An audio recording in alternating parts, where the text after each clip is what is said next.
ஒரு நாவு போதாதே, நீர் செய்ததை சொல்ல இந்த ஆயுள் போதாதே. உன் நீதியை சொல்ல ஒரு நாவு போதாதே, நீர் செய்ததை சொல்ல இந்த ஆயுள் போதாதே. இன்று என்னை காண்பதெல்லாம் உம்மால் தானே வந்தது. இயேசு கிறிஸ்துவின் இனிய நாமத்தினாலே உங்கள் அனைவரை வாழ்த்துகிறேன். கர்த்தர் உங்களை ஆசீர்வதிப்பாராக. உபாகமம் 13வது அதிகாரம் 1, 2, 3 வசனங்களை வாசிக்கிறேன், கவனியுங்கள். உங்களுக்குள்ளே ஒரு தீர்க்கதரிசியாகிலும் சொப்பனக்காரனாகிலும் எழும்பி நீங்கள் அறியாத வேறே தேவர்களை பின்பற்றி அவர்களை சேவிப்போம் வாருங்கள் என்று சொல்லி உங்களுக்கு ஒரு அடையாளத்தையும் அற்புதத்தையும் காண்பிப்பேன் என்று குறிப்பாய் சொன்னாலும், அவன் சொன்ன அடையாளமும் அற்புதமும் நடந்தாலும் அந்த தீர்க்கதரிசி ஆகிலும் அந்த சொப்பனக்காரனாகிலும் சொல்லுகிறவைகளை கேளாதிருப்பீர்களாக. உங்கள் தேவனாகிய கர்த்தரிடத்தில் நீங்கள் உங்கள் முழு இருதயத்தோடும் உங்கள் முழு ஆத்துமாவோடும் அன்பு கூறுகிறீர்களோ இல்லையோ என்று அறியும்படிக்கு உங்கள் தேவனாகிய கர்த்தர் உங்களை சோதிக்கிறார். கர்த்தருடைய பரிசுத்த நாமத்திற்கு மகிமை உண்டாவதாக. அன்று மோசே மூலமாய் ஜனங்களுக்கு கொடுக்கப்பட்ட எச்சரிப்பு இன்று நமக்கு கிறிஸ்துவின் மூலமாய் கொடுக்கப்பட்டிருக்கிறது.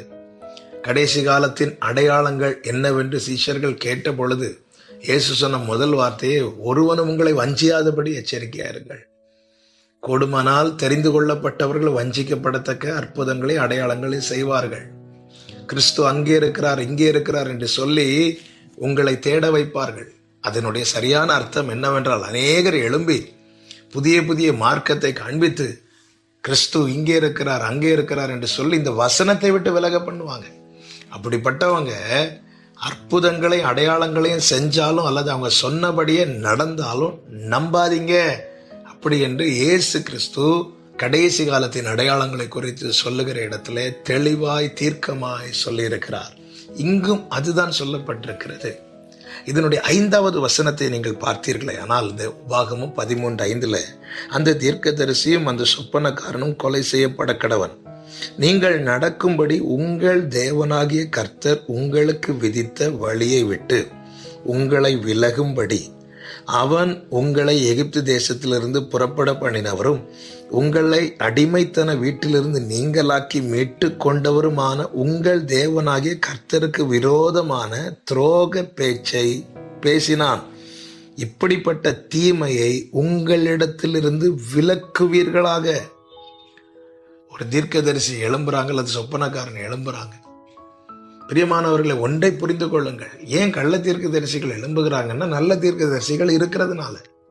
கள்ள நோட்டு என்பது எப்படி அடையாளம் காண்பிக்கப்படுகிறது? நல்ல நோட்டு இருக்கிறதுனால. 100 ரூபாய்க்கு கள்ள நோட்டு அடிக்கிறாங்க. ஏன்னா 100 ரூபாய்க்கு ஒரிஜினல் நோட்டு உண்டு. 150 ரூபாய்க்கு கள்ள நோட்டு யாரும் அடிக்கல.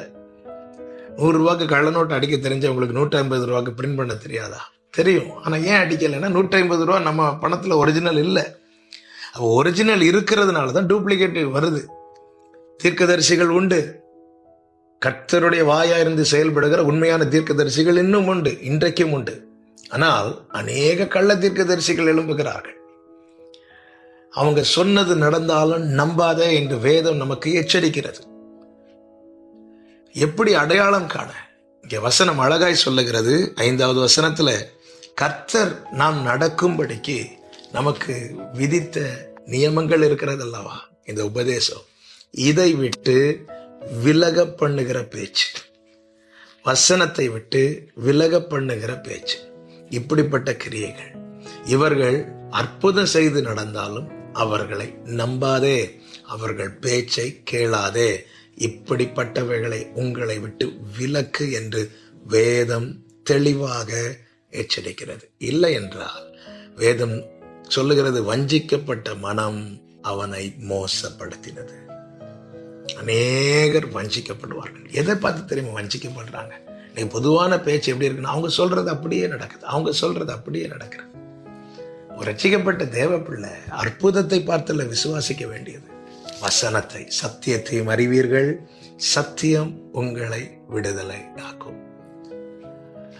ஒருத்தங்க சொல்லி நடக்குது, ஓகே. அவங்க உபதேசம் என்ன, அவங்க என்ன பேசுறாங்க, அவங்க கிருபை நின்று விழ வைப்பதற்கு ஏதுவானதை பேசுறாங்களா, சத்தியத்தை நின்று விலகுவதற்கு ஏதுவானவர்களை பேசுகிறார்களா,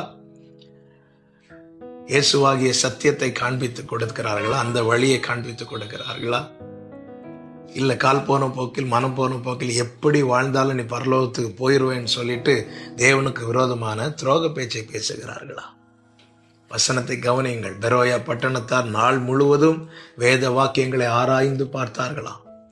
பவுல் பேசினது சரியா என்று பைபிளை செக் பண்றாங்க. பவுல் எங்களுக்கு ரொம்ப பிடிக்கும், அதனால அவர் என்ன பேசினாலும் கரெக்டா தான் பேசுவார். அப்படி இல்லை. அப்படி ஒருத்தங்க நினைப்பாங்க அப்படின்னா அவங்க வஞ்சிக்கப்பட்டுட்டாங்கன்னு அர்த்தம். எந்த செய்தி ஆனாலும் சரி, நீங்க இப்ப கேட்கிற வார்த்தைகள் ஆனாலும் சரி, நீங்க இப்படியே கேட்டுட்டு போயிடக்கூடாது. நீங்க பைபிள் எடுத்து பார்க்கணும், இருக்குதா இப்படி, இல்ல அவர் சொன்ன கரெக்டா தான் இருக்கு, அப்படி அல்ல, பைபிள்ல இருக்குதா என்று பார்க்கணும். அப்படி யார் ஆராய்கிறார்களோ அவர்கள் தான் தெளிவுள்ளவர்களாய் நற்குணசாலிகளாய் மாறுவார்கள். எச்சரிக்கையா இருங்கள், கவனமா இருங்கள். உங்கள் ஆத்துமாக்களுக்கு நீங்கள் தான் பொறுப்பு, நீங்க தான் உத்தரவாதி, நீங்க தான் உங்களை பாதுகாக்கணும். உங்கள் ஆத்துமாக்களை குறித்து நீங்க தான் எச்சரிக்கையா இருக்கணும். கர்த்தர் கிரியை செய்வாராக. கர்த்தர் அந்த நல்ல தெளிவை தந்து நம் ஒவ்வொருவரையும் நடத்துவாராக. செபிக்கலாம். நல்ல தகப்பனை, இரக்கமுள்ள பிதாவே, உம்மை நாங்கள் துதிக்கிறோம். இந்த நாளில் எங்களோடு பேசி உணர்த்தின கிருபைகளுக்காய் நன்றி. வெறும் அற்புதத்தை, அடையாளத்தை மட்டும் கண்டு ஆண்டவரே அப்பா வேதத்தை விட்டு விலகினவர்களுடைய வழியை பின்பற்றாதபடிக்கு எங்களுக்கு உணர்வுள்ள இருதயத்தை தந்து சத்தியத்திலே எங்களை நிலைநிறுத்தும், சத்தியத்திலே நடத்தும். இயேசுவின் நாமத்தில் பிதாவே, ஆமென்.